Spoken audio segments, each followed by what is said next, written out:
गरुड पुराणानुसार घरात मुलाचा जन्म का होतो? पुनर्जन्म आणि ऋणानुबंधाचं रहस्य ऐकून हदरून जाल.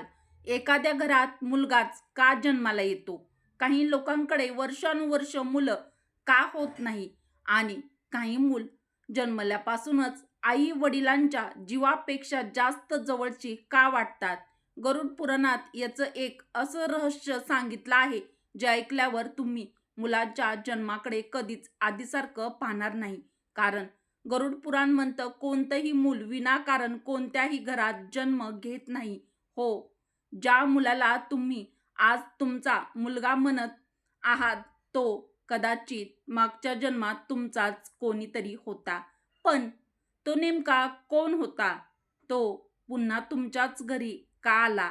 आणि काही मुलं आई वडिलांना सुख देतात, तर काही आयुष्यभर फक्त दुःख का देतात?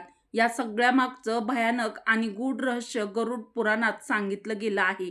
शेवटी मी तुम्हाला अशी गोष्ट सांगणार आहे, जे ऐकल्यावर कदाचित तुम्ही स्वतःच्या मुलाकडे पाहण्याचा दृष्टिकोन बदलाल. नमस्कार मित्रांनो, श्री स्वामी समर्थ. मित्रांनो, आत्मा खरंच पुन्हा जन्म घेतो का? गरुड पुराणानुसार मृत्यू म्हणजे शेवट नाही. जेव्हा शरीर मरतं तेव्हा फक्त शरीर संपतं, पण आत्मा जिवंत राहतो आणि त्याच आत्म्याला पुन्हा जन्म घ्यावा लागतो. पण इथेच सर्वात मोठा प्रश्न निर्माण होतो. जर लाखो घरं आहेत, तर एखादी आत्मा नेमकं तुमच्याच घरात का जन्म घेते? याचं उत्तर गरुड पुराण एका शब्दात देतं, ऋणानुबंध. ऋणानुबंध म्हणजे नेमकं काय? चला जाणून घेऊया. गरुड पुराण सांगतं, या जन्मात भेटणारी प्रत्येक व्यक्ती ही मागच्या जन्माशी जोडलेली असते. कधी प्रेमाने, कधी दुःखाने, कधी अधुऱ्या नात्याने, तर कधी कर्माच्या हिशोबाने. यालाच ऋणानुबंध म्हणतात. म्हणजेच ज्या आत्म्याचं तुमच्याशी काहीतरी अपूर्ण राहिलं आहे, ते आत्मा पुन्हा तुमच्या आयुष्यात येते आणि इथेच मुलाच्या जन्माचं गूढ सुरू होतं. घरात मुलाचा जन्म का होतो, हा सर्वात महत्त्वाचा प्रश्न. गरुड पुराणात असं सांगितलं आहे की काही आत्मे खास उद्देश घेऊन पुत्ररूपात जन्म घेतात. पण तो उद्देश नेहमी आनंदाचा असेलच असं नाही. तर तो कधी आत्मा पितृऋण फेडण्यासाठी येतो, कधी मागच्या जन्मातील अधुरं प्रेम पूर्ण करण्यासाठी, तर कधी कर्माचा हिशोब चुकता करण्यासाठी. आणि म्हणूनच काही मुलं जन्मल्यापासूनच आई वडिलांशी इतकी जोडलेली असतात, जणू अनेक जन्माचं नातं आहे. गरुड पुराणानुसार जगामध्ये 4 प्रकारचे पुत्र असतात आणि जे कार्य त्यांनी केलं आहे, त्या कार्याचे कर्माचे फळ सुद्धा त्यांना भोगावे लागतात. ते 4 पुत्र कोणते आहेत? चला हे जाणून घेऊया. शास्त्रामध्ये 4 प्रकारचे पुत्र सांगण्यात आले आहेत. पहिला पुत्र असतो ऋणानुबंध, दुसरा पुत्र असतो शत्रुपुत्र, तिसरा पुत्र असतो उदासीन, चौथा पुत्र असतो सेवकपुत्र. पहिले जे 2 पुत्र आहेत, ऋणानुबंध आणि शत्रुपुत्र, हे दोन्ही पुत्र तुमच्या कर्मानुसार तुमच्या घरामध्ये जन्म घेतात. अशा पुत्रांचा मृत्यू वडिलांच्या पूर्वी होतो. जर कुठल्याही मुलाचा मृत्यू वडिलापूर्वी होत असेल, तर समजून जावं ऋणानुबंध आणि शत्रुपुत्र म्हणून जन्माला आला होता. प्रचलित मान्यतेनुसार जर तुम्ही कोणत्याही जीवाला कोणत्याही प्रकारचे दुःख दिले असेल आणि तो व्यक्ती तुमच्याकडून बदला घेऊ इच्छित असेल, परंतु तो कोणत्या तरी कारणास्तव बदला घेऊ शकला नाही, कारण तो कमकुवत होता आणि तो याच प्रकारे तडफडून मरून जातो, तर नक्कीच तो व्यक्ती पुढच्या जन्मामध्ये तुमचा पुत्र बनून जन्माला येईल आणि तो त्याचा बदला पूर्ण नक्कीच करेल. आणि अशा व्यक्तीला त्याच्या पुत्राचा मृत्यू पाहावा लागतो. जरा विचार करा, जर कोणासमोरही त्याच्या पुत्राचा मृत्यू होत असेल, तर त्या वडिलांना किती दुःख होत असेल. याचा अर्थ हाच होतो की जर एखाद्या वडिलांचा पुत्र त्याच्या वडिलांना मृत्यू समान दुःख देत असेल, तर समजून जावा की तो पुत्र जन्माचा शत्रू असतो. त्याला मृत्यूतुल्य वेदना झाल्या असतील, तो तुमचा पुत्र बनून जन्माला येतो. असं मूल वडिलांचं जीवनात प्रत्येक प्रकारचं दुःख कष्टाने भरून टाकतात. वडिलांचे जीवन नरकासमान करून ठेवतात. अशी मुलं वडिलांना मारतात, त्रास देतात. त्यांच्यावर अत्याचार करतात, वडिलांची धनसंपत्ती वाईट कृत्याच्या माध्यमातून नष्ट करतात, एके दिवशी वडिलांना भीक मागण्यास भाग पाडतात. तर मित्रांनो, अशा प्रकारे वडिलांच्या पूर्वी त्याच 2 मुलांचा मृत्यू होतो, जो ऋणानुबंध आणि शत्रुपुत्र असतात. भगवान श्रीकृष्ण यांनी गीतेमध्ये अर्जुनाला स्पष्टपणे सांगितलं आहे, हे अर्जुन, या जगामध्ये जेवढं पण नातेसंबंध आहेत, सर्व मागील जन्मातील कर्मानुसार प्राप्त होत असतात.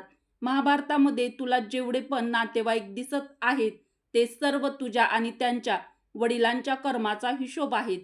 अर्जुन, तुझ्या पूर्वजन्मामध्ये जेव्हा तू धर्मपुत्र होतास, तेव्हा मी तुझा मोठा भाऊ होतो. त्यावेळी तू दुर्योधनाचा पराभव केला. त्यावेळेस दुर्योधनाने पराभवाचा बदला घेण्यासाठी प्रतिज्ञा घेतली होती की, हे अर्जुन, माझ्यासमोर जेव्हा तू येशील तेव्हा मी तुझा बदला घेईल. हे अर्जुन, प्रत्येक प्राण्याला त्याच्या कर्माचे फळ भोगावे लागते. ज्यांच्यावर कर्ज असतो तो त्याला 100 जन्मानंतरही फेडावं लागतं. आपण हीच गोष्ट भगवान श्रीकृष्णाने पितामह भीष्म यांना सुद्धा सांगितली होती. जेव्हा पितामह भीष्म बाणाच्या शेजेवर झोपले होते, तेव्हा ते म्हणाले, हे माधव, हे श्रीकृष्ण, मला 100 जन्मापर्यंतचे माहीत आहे. मी कधीही कोणतेही वाईट कर्म केले नाही, तरी सुद्धा मी अशी वेदना आणि बाणांचा त्रास का भोगत आहे? तेव्हा भगवान श्रीकृष्ण पितामह भीष्म यांना म्हणतात, हे पितामह, हे संसार दुसरं काहीच नसून कर्माचं देवाणघेवाण आहे. तुम्ही तुमच्या कर्मासोबत आहात.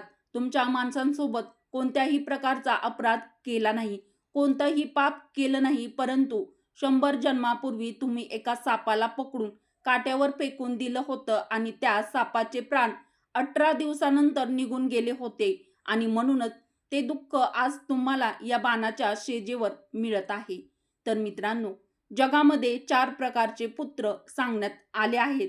जे 2 प्रकारचे पुत्र असतात, ऋणानुबंध आणि शत्रुपुत्र. त्यांचे आपण ऋणी आहोत. कोणाचेही कर्ज आपण खाल्ले असेल, कोणाचे पैसे घेतले असतील आणि ते पैसे परत केले नसतील, तर ते पैसे आपल्याला फेडावे लागतात. जर या जन्मामध्ये फेडले तर खूप चांगलं, परंतु ते दुसऱ्या जन्मामध्ये गेले तर तुम्हाला मोठ्या प्रमाणात दुःख भोगावं लागतं. तुम्ही त्यांचे कर्जदार असाल, तो तुमच्या घरी पुत्राच्या, भावाच्या रूपात जन्म घेतो, तुमच्या प्रिय अशा नातेवाईकांच्या रूपात जन्म घेईल, नाहीतर तुम्ही गाढव, कुत्रा, बैल बनू शकता. अशा रूपामध्ये तुम्हाला ते कर्ज फेडावं लागेल, परंतु ते कर्ज हे फेडावंच लागेल नक्की. तर हाच निसर्गाचा नियम आहे. प्रत्येकाने क्रिया प्रतिक्रिया नक्कीच असते. दुसऱ्या प्रकारचा पुत्र असतो शत्रुपुत्र.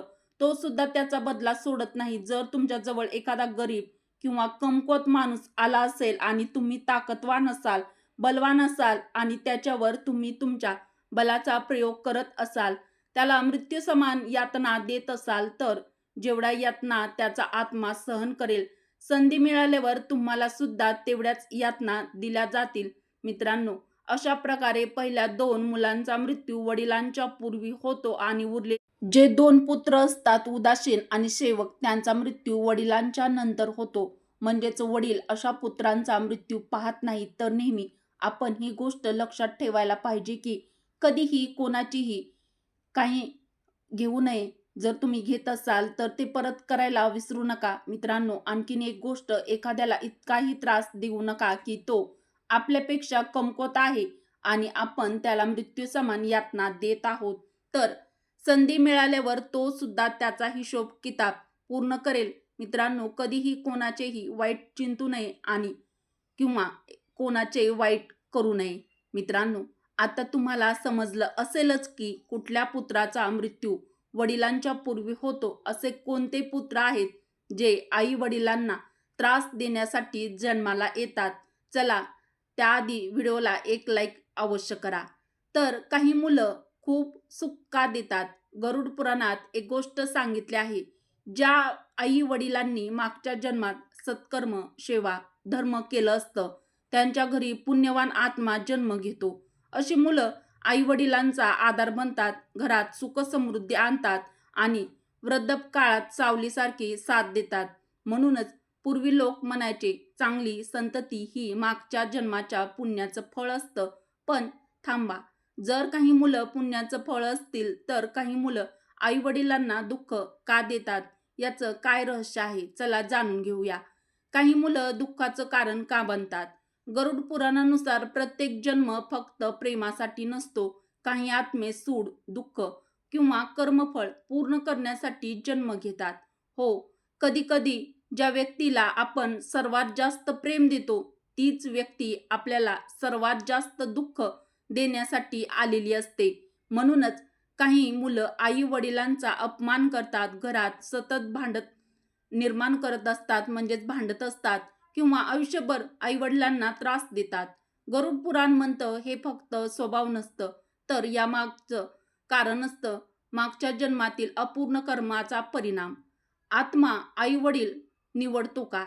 आता इथे सर्वात मोठं रहस्य समोर येतं. गरुड पुराणानुसार आत्मा आपल्या कर्मानुसार योग्य गर्भाकडे आकर्षित होतो. म्हणजेच कोणत्या घरात जन्म घ्यायचा, कोण आई वडील असतील हे फक्त योगायोग नसतं, तर ते मागच्या जन्माच्या कर्मांनी ठरतं.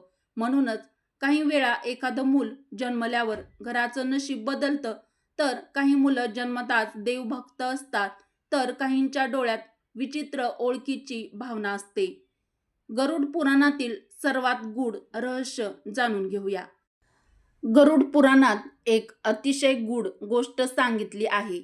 ज्या आत्म्यांचं ज्या घराशी सर्वात जास्त भावनिक बंधन असतं, म्हणजे नातं असतं, ती आत्मा पुन्हा पुन्हा त्याच कुटुंबात जन्म घेते. म्हणजेच आजचा तुमचा मुलगा कदाचित मागच्या जन्मात तुमचे वडील असू शकतात, भाऊ असू शकतात, मित्र असू शकतात किंवा एखादी अशी व्यक्ती जिच्यावर तुमचं अपार प्रेम होतं.